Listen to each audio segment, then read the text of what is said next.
తాను ఇన్ఛార్జిగా ఉండటంతో సిద్దిపేట జిల్లాలో కాంగ్రెస్ బలోపేతమవుతుందని మంత్రి వివేక్ అన్నారు. దీంతో హరీష్ రావు తాను ప్రాతినిధ్యం వహిస్తున్న చెన్నూరు నియోజకవర్గంపై దృష్టి పెట్టారని తెలిపారు. వెంకటస్వామి కుటుంబంపై అపారమైన నమ్మకం ఉందని హరీష్ రావు మాటలను ఇక్కడి ప్రజలు నమ్మబోరన్నారు. మంచిర్యాల జిల్లా కేతనపల్లిలో పలు వార్డుల్లో అభ్యర్థులతో కలిసి మంత్రి ప్రచారం నిర్వహించారు.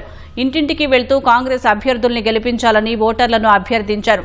బీఆర్ఎస్ 10 ఏళ్ల పాలనలో సింగరేణి నష్టాల్లో కూరుకుపోయిందని, కాంగ్రెస్ పాలనలో లాభాల్లోకి తీసుకువచ్చామని తెలిపారు.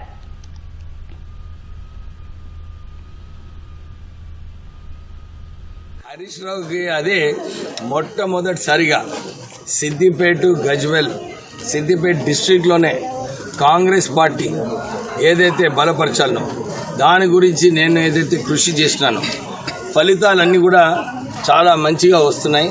అక్కడ హరీష్ రావు గారికి అర్థమైపోయింది ఇక్కడ కాంగ్రెస్ పార్టీ స్ట్రాంగ్ అవుతుంది అని చెప్పి వారు ఇక్కడ చెన్నూరులో నా పైన కాన్సన్ట్రేట్ చేస్తున్నారు.